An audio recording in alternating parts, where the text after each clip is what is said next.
आगे बढ़ते हैं अपन खबरों में। तो देखिए पहली खबर, प्रधानमंत्री नरेंद्र मोदी आज मन की बात कार्यक्रम के माध्यम से राष्ट्र को संबोधित करेंगे। सुबह 11 बजे ये मन की बात का कार्यक्रम होगा। और चलिए अगली बड़ी खबर देखिए, ईरान और यूएई के राष्ट्रपति ने पीएम मोदी को फोन किया। जम्मू कश्मीर पहलगाम में जो हाल ही में हमला हुआ था उस मुद्दे पर चर्चा की। दोनों देश के नेताओं ने पहलगाम हमले की निंदा भी की। ईरान के राष्ट्रपति मसूद ने प्रधानमंत्री नरेंद्र मोदी को फोन करके अपना पूरा सपोर्ट जताया। ब्रिटेन ने भी कहा कि आतंकवाद के खिलाफ लड़ाई में भारत को हम पूरा समर्थन देंगे। चलिए जम्मू पहलगाम हमले से जुड़े कुछ और अपडेट देख लेते हैं दोस्तों, उसके बाद आगे बढ़ेंगे फिर खबरों में। देखिए पहलगाम हमले के बाद रूस ने भी आपातकालीन अलर्ट जारी किया। रूस के राष्ट्रपति पुतिन ने कहा कि हालात बेहद नाजुक हैं, कभी भी भड़क सकता है भारत पाकिस्तान के बीच युद्ध। वहीं खबर है कि अगर पाकिस्तान के साथ युद्ध हुआ तो बिहार का विधानसभा चुनाव भी टल सकता है। और देखिए भारत की कार्रवाई से बौखलाया पाकिस्तान। अब पाकिस्तान ने भी सीमा पर तैनात किए JF-17 और F-16 लड़ाकू विमान। कहीं न कहीं भारत की कार्रवाई से पाकिस्तान के हाथ पांव फूल रहे हैं। अब जवाबी कार्रवाई में पाकिस्तान ने भी 23 भारतीयों को निकाला व उनकी वीजा सुविधाएं भी रद्द कर दी।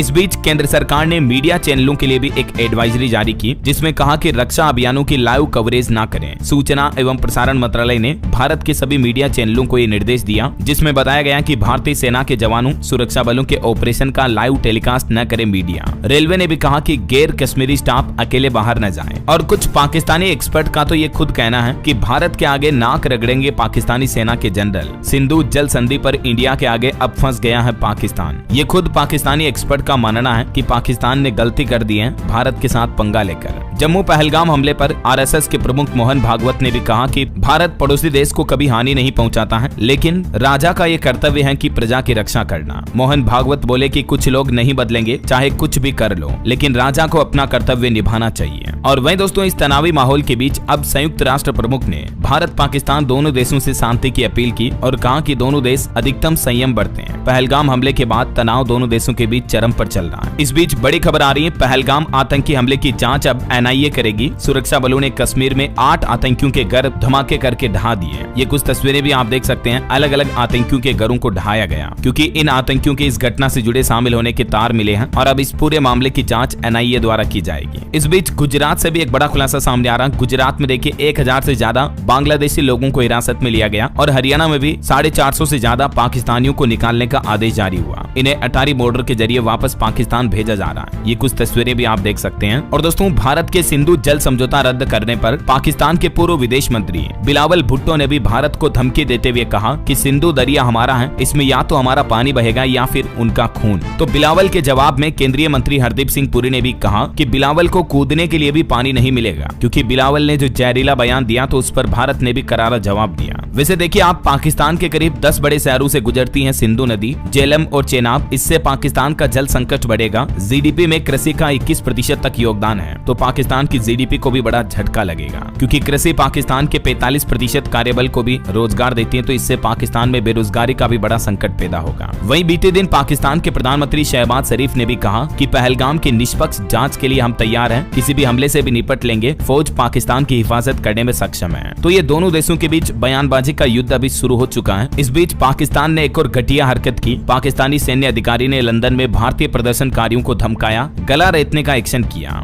ये देख सकते हैं आप, पाकिस्तान के एक उच्च सैन्य अधिकारी ने जो लंदन में भारतीय प्रदर्शनकारी थे उनको ये इशारा करते हुए धमकी दी और एयरफोर्स ग्रुप कैप्टन अभिनंदन की तस्वीर भी दिखाई। तो वहीं इधर देखिए पाकिस्तान सेना प्रमुख ने एक बार फिर से दोहराई 2 नेशन थ्योरी। कहा कि मुसलमानों की सोच हिंदुओं से अलग है, हम जानते हैं कि पाकिस्तान की रक्षा कैसे करनी है। एक बार फिर से हिंदू मुसलमान को भड़काने वाला बयान देते हुए उन्होंने कहा कि हिंदू मुसलमान 2 अलग अलग राष्ट्र हैं। देखिए इनकी नीच और छोटी सोच कितनी घटिया है। हालांकि बीते दिन पाकिस्तान में एक बड़ा ब्लास्ट भी हो गया। पाकिस्तानी सैन्य काफिले में IED ब्लास्ट हुआ, जिसमें 10 सैनिक जवानों की मौत हो गई और इस हमले की जिम्मेदारी BLA ने ली। BLA का कहना कि हमारी आजादी की लड़ाई है। पिछले महीने भी आपको पता होगा जो पाकिस्तान में BLA है, बलूच लिबरेशन आर्मी, उसने बीते महीने ट्रेन को भी हाईजैक किया था और अब उन्हीं के देश के इस BLA संगठन ने उन्हीं की सेना के जवानों पर हमला भी किया। वैसे ये BLA क्या है, इसका पूरा मसला क्या है, ये इनकी मांग है कि इनको अलग से राष्ट्र घोषित कर दे, इनका अलग से मुल्क बना दे। पाकिस्तान का ही एक संगठन है ना। वही देखिए पाकिस्तान से भारत आई सीमा हैदर ने भी भारत सरकार से गुजारिश करते हुए कहा कि मैं पाकिस्तान की बेटी थी, लेकिन लेकिन अब भारत की बहू हूँ तो मुझे यहाँ रहने दिया जाए। सीमा हैदर ने उत्तर प्रदेश के मुख्यमंत्री योगी आदित्यनाथ से भी ये भावुक अपील की है, क्योंकि अभी आपको पता होगा कश्मीर हमले के बाद पाकिस्तानी नागरिकों को वापस उनके देश भेजने का सिलसिला शुरू हो गया। इस बीच सचिन मीना से शादी करने वाली सीमा हैदर ने पीएम मोदी और सीएम योगी से भारत में रहने की गुहार लगाई। वहीं देश के महान संत प्रेमानंद ने भी इस हमले पर अब बयान देते हुए कहा कि जब हमारे शरीर में किसी हिस्से में कैंसर हो जाए तो शरीर के उस भाग को हटा देना पड़ता है, काट देना पड़ता है। ठीक वैसे ही उन्होंने इस हमले पर तीखा प्रहार करते हुए कहा कि ऐसी गंदगी को मिटा देना चाहिए। सरकार से भी उन्होंने कठोर कार्रवाई की मांग की है। तो ये कुछ अभी मसला चल रहा है भारत पाकिस्तान के बीच, जिससे जुड़े सारे बड़े अपडेट्स मैंने आपको एक साथ बता दिए। और चलिए आगे बढ़ते हैं अपन खबरों में। देखिए खबर, कल 28 तारीख को तटीय राज्यों की बैठक होगी। केंद्र सरकार 255 करोड़ रुपए की मत्स्य पालन परियोजनाओं का भी ऐलान करेगा। वहीं एक रिपोर्ट सामने आ रही है कि इलेक्ट्रिक क्रांति की रफ्तार हमारे देश में तेज हुई। 44 शहरों में पुरानी गाड़ियों की जगह ईवी से बचेगा 51 अरब लीटर ईंधन भी।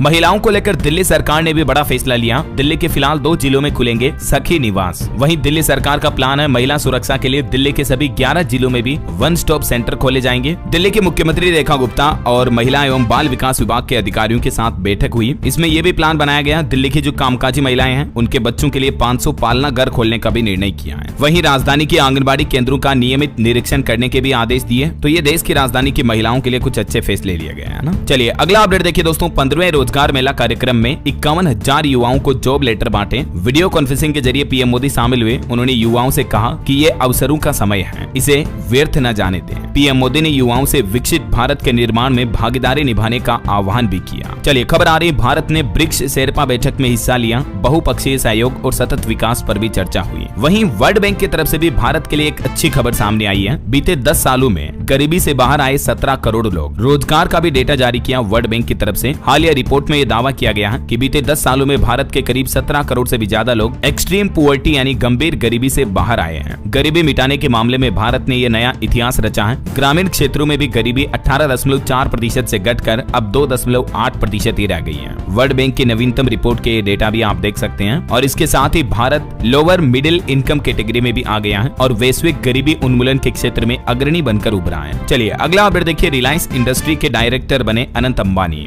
अब संभालनी होगी इस नई कंपनी की जिम्मेदारी। मुकेश अंबानी के छोटे बेटे अनंत को यह बड़ी जिम्मेदारी सौंपी गई है। रिलायंस इंडस्ट्रीज के एग्जीक्यूटिव डायरेक्टर बनाया गया। अगले महीने 1 मई से अपना पद संभालेंगे। 5 साल का इनका कार्यकाल होगा। चलिए हवाई यात्रियों पर सरकार ने आंकड़े जारी करते हुए कहा कि पिछले साल की तुलना में हवाई यात्रियों की संख्या इस साल 8.79% बढ़ी है। बीते महीने मार्च में ही तकरीबन 1.5 करोड़ लोगों ने हवाई यात्रा से उड़ान भरी। चलिए अगली बड़ी अच्छी खबर देखिए। 5 साल बाद फिर शुरू होगी कैलाश मानसरोवर यात्रा। चाइना ने भी इजाजत दे दी है। उत्तराखंड और सिक्किम के रास्ते 15 जत्थों में 750 श्रद्धालु जाएंगे। और इस साल कैलाश मानसरोवर यात्रा की शुरुआत 30 जून से होने जा रही है, जो कि 25 अगस्त तक चलेगी। विदेश मंत्रालय की तरफ से इस यात्रा के लिए आवेदन की वेबसाइट भी ओपन कर दी है। तो जो तीर्थयात्री जाना चाहते हैं वो इस ऑनलाइन पोर्टल पर आवेदन कर सकते हैं।